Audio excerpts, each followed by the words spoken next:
내 생명이 넘치리라. 주 예수를 찾는 이 앞에 참 밝은 빛 비추어라. 주 예수께 조용히 나가 내 마음을 쏟아놓으라. 늘 은밀히 보시는 주님, 그 은혜를 베푸시리.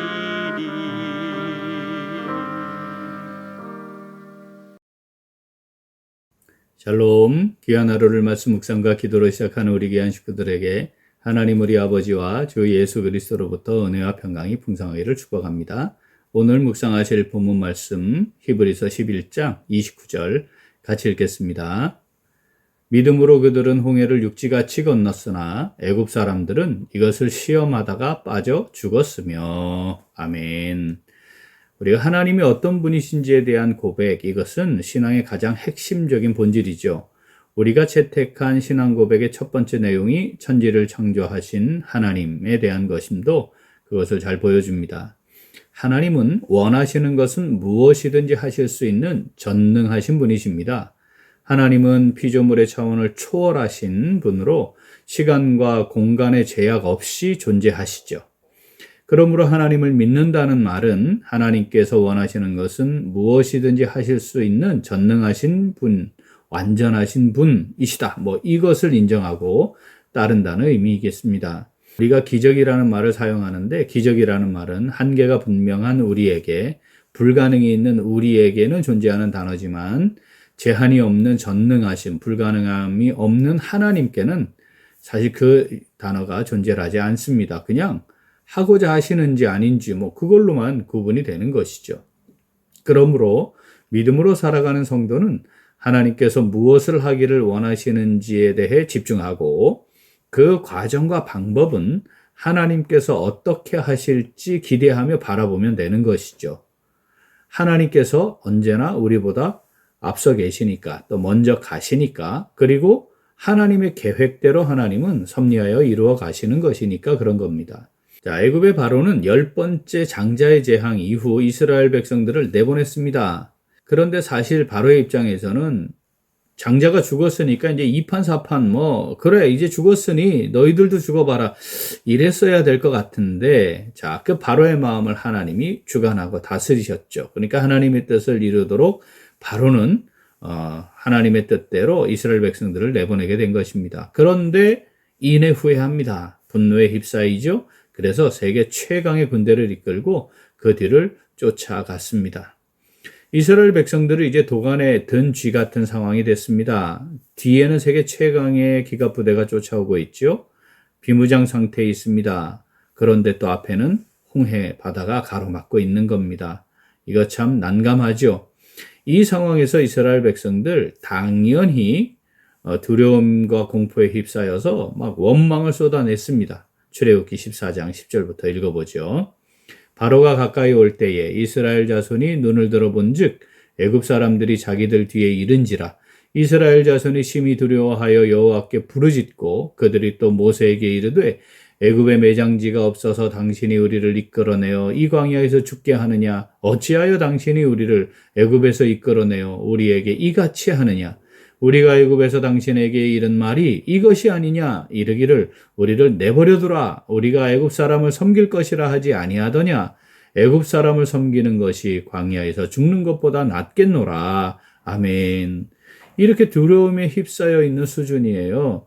그런데 자, 하나님께서 이스라엘 백성들에게 어떻게 하라고 말씀하셨죠? 좌우에 벽이 되어 있는 물이 그 바다 가운데로 들어가라는 겁니다. 사실 지금 하나님을 향해서 부르짖으면서 모세를 향해 이렇게 저주에 가까운 원망을 쏟아내고 있는 이런 수준에 있는 사람들이 그곳에 발을 들여놓는다? 이거 정말 쉽지 않은 것이죠. 그런데 상황을 본 것이 아닙니다. 곧 합쳐질 위기의 상황, 그곳에 우리가 들어가서 몰살당할 수 있는 상황, 뭐 이런 걸 본 게 아니고요. 믿음이 그 모든 것을 넘어 하나님을 보게 하고 그 바다를 건너가게 했다. 그것을 말씀하시는 거죠. 자, 그 믿음 어디에서 시작되었나요? 모세가 선포한 말씀을 통해 주어진 겁니다. 자, 출애굽기 14장 13, 14절 읽어보죠. 모세가 백성에게 이르되 너희는 두려워하지 말고 가만히 서서 여호와께서 오늘 너희를 위하여 행하시는 구원을 보라. 너희가 오늘 본 애굽 사람을 영원히 다시 보지 아니하리라. 여호와께서 너희를 위하여 싸우시리니 너희는 가만히 있을지니라. 아멘. 모세가 이렇게 말할 수 있게 한 거, 그 믿음의 근거, 그건 뭐였습니까? 하나님께서 모세에게 주셨던 말씀이 있었습니다. 출애굽기 14장 4절. 내가 바로의 마음을 완악하게 한즉 바로가 그들의 뒤를 따르리니 내가 그와 그의 온 군대로 말미암아 영광을 얻어 애굽 사람들이 나를 여호와인 줄 알게 하리라 하심에 무리가 그대로 행하니라. 아멘. 자, 이 믿음으로 행한 이스라엘 백성들이 바다를 건넜어요. 그런데 자, 애굽 군대는 이스라엘 백성들이 홍해를 건너는 걸 보지 않았습니까? 자, 하나님께서 하셨다 이렇게 믿은 게 아닙니다. 만약에 하나님께서 하셨다고 믿었다면, 그걸 그렇게 인식했다면 거기 못 들어왔겠죠. 그렇지 않겠습니까? 왜냐하면 자기들이 지금 하나님을 대적하는 자들인데 하나님이 내보내라 해서 내보내는 건데 거기에 따라 들어간다? 그럼 자기들 죽을 거 뻔히 아는 거 아니겠습니까? 그러니까 그들이 그러면 거기를 들어왔다는 말은 무엇을 의미하는 거겠습니까? 하나님을 시험한 거죠. 저건 하나님이 한 게 아니야. 뭐 이런 생각이죠. 저것들 건넜으니까 우리도 건널 수 있어. 뭐 이런 생각을 했다는 겁니다. 애굽 군대는 눈앞에 펼쳐진 하나님의 역사, 눈으로 보면서도 하나님의 역사라고 인정하지 않았다는 뜻입니다. 하나님께서는 오늘 본문을 통해 믿음이 이스라엘 백성들로 하여금 두려움과 공포를 이겨내고 하나님의 위대한 구원 역사에 선한 도구가 되게 했다. 자, 이것을 선언하시는 것입니다. 본문 말씀 다시 읽습니다. 믿음으로 그들은 홍해를 육지같이 건넜으나 애굽 사람들은 이것을 시험하다가 빠져 죽었으며. 아멘. 자, 오늘 말씀 내게 주시는 말씀으로 받아 묵상하며 순종하는 성도 어떻게 할까요? 같이 읽습니다. 믿음으로 전능하신 하나님께서 먼저 가시며 이루시는 역사를 누리며 살아갑니다. 한 번 더. 믿음으로 전능하신 하나님께서 먼저 가시며 이루시는 역사를 누리며 살아갑니다.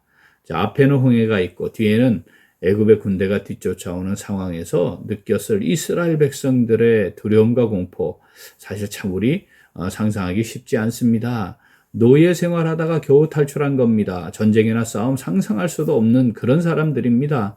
오도 가도 못하고 몰살당할 것 같은 그런 현실에 딱 맞닥뜨린 거였죠. 그런데 바로 그때 믿음은 전능하신 하나님께서 이루실 역사를 보게 했습니다. 그래서 그 공포 가운데 있던 이스라엘 백성들로 하여금 전능하신 하나님을 신뢰하게 했고 좌우에 물이 벽이 되어 서 있는 그 바다를 향해 나아갔고 물이 벽이 되어 있는 그 상황 속에서 그것을 건너갈 수 있게 했습니다. 하나님 우리에게 이것을 말씀하시면서 너희들을 향해서 내가 같은 마음이고 똑같은 생각이고 너희들과 함께하고 있으며 똑같이 너희를 인도할 것이다 말씀하시는 거죠.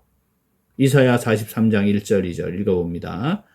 야곱아 너를 창조하신 여호와께서 지금 말씀하시느니라. 이스라엘아 너를 지으신 이가 말씀하시느니라. 너는 두려워하지 말라. 내가 너를 구속하였고 내가 너를 지명하여 불렀나니 너는 내 것이라.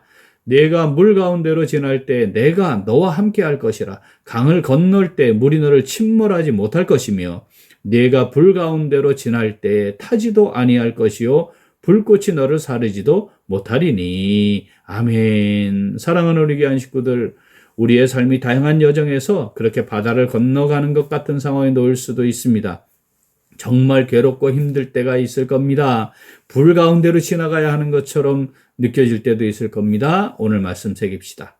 하나님께서 모세에게 말씀하시고 모세가 이스라엘 백성들에게 말씀을 선포했을 때 믿음은 그 말씀을 따라 행하게 했고 전능하신 하나님의 위대한 역사를 직접 체험하게 했습니다. 사탄은 우리로 하여금 현실 상황에 매이게 만들고 낙심하고 좌절하고 원망하고 불평하게 합니다. 하나님의 방법을 신뢰하지 않게 하는 거죠. 속지 말아야 합니다. 이사야 말씀처럼 하나님께서 바다를 건너게 하시면 되는 겁니다. 하나님께서 불 가운데로 지나가게 하시면 불꽃이 사르지 못하게 하실 것입니다. 우리 그거 믿음으로 나아가는 거죠. 본문 말씀 한 번 더 읽겠습니다.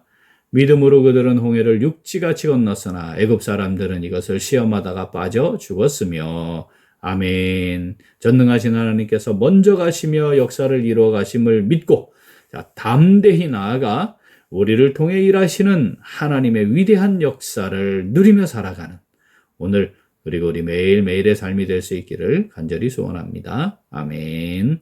함께 기도하겠습니다. 하나님 아버지, 저희들에게 믿음을 주셔서 어떤 상황에서도 하나님께서 우리보다 먼저 가시며 우리를 위해 일하신다는 사실을 신뢰하며 살아가는 복을 주시니 감사드립니다. 그런데 저희들은 자주 믿음으로 행하지 않았습니다. 눈앞에 보이는 현실과 상황에 매여 나의 힘과 능력으로 어떻게든 해보려는 시도를 먼저 했습니다. 불가능하다 여겨지면 낙심하고 좌절하기도 했습니다. 하나님께서 인도하시는 대로 믿음으로 나아가기만 하면 하나님께서 우리를 보호하시고 돌봐주시고 위대한 역사를 이루어 가신다는 사실 자주 잊었습니다. 우리의 능력으로 대응할 수 없고 두렵고 공포스러운 상황이 다가오면 더욱더 믿음으로 먼저 가시는 하나님을 바라보았어야 했는데 그렇지 못했습니다. 원망과 불평이 있었습니다. 하나님께서도 지금 살아계시며 역사하시는데 전적으로 믿고 따르지 못했습니다. 하나님께 엎드리기보다 사람과 돈으로 해결하라는 것 가장 먼저 떠올리기도 했습니다. 그래서 사람과 돈을 더 의지하는 삶을 반복했습니다. 하나님 아버지, 이 시간에 회개합니다. 저희들을 긍휼히 여겨주시고 용서하시고 용납하여 주시옵소서. 이제 전능하신 하나님께서 먼저 가심의 역사를 이루어 가심을 믿고 하나님께서 이루어 가시는 역사를 바라보며 나아가기를 원합니다. 그래서 하나님의 위대한 역사를 온전히 누리며 살아가기를 간절히 소원합니다. 하나님 아버지, 저희들을 성령으로 붙잡아 주시옵소서. 저희들과 함께 하시고 인도하여 주시옵소서. 감사드리며 예수님 이름으로 기도합니다. 아멘. 오늘 도구 기도는 노회 교회 자립 지원 위원회와 작은 교회를 위한 모임을 위하여입니다. 먼저 노회 교회 자립 지원 위원회를 위하여 기도하겠습니다. 총회적으로 조직되어 운영되고 있는 노회의 교회 자립 지원 위원회가 미래 자립 교회들을 잘 돌아보고 실제적으로 필요한 부분들을 살펴서 지원하는 사역 잘 감당하도록 기도하겠습니다. 또한 작은 교회를 위한 모임을 위하여 기도하겠습니다. 노회적으로 전도부에서 시행하고 있는 여전도회, 연합회, 원례회와 전도 행사가 지속적으로 잘 되고 우리 교회를 중심으로 진행되고 있는 작은 교회들 모임 통해 귀한 열매들이 많이 맺어지도록 기도 제목 보시면서 함께 기도하겠습니다. 이번 한 주간 태신자 전도가 본격적으로 시작되었습니다. 우리 모든 성도들이 적극적으로 참여해서 5월 25일 초청잔치에 귀한 열매 맺을 수 있도록 기도하겠습니다. 4월 27일에 있을 직분자 선거를 통해 우리 교회를 잘 세우고 섬기실 일꾼들이 세워지도록 함께 기도하겠습니다. 이어서 육신의 연약함으로 치료 중에 있는 식구들과 생활에 어려움을 겪고 있는 식구들과 군 복무 중인 형제들과 타 지역에서 머물고 있는 교회 식구들과 학업 중에 있는 청년들 위해 기도하시고 우리 각자 기도 제목 가지고 함께 기도하겠습니다. 기도합니다.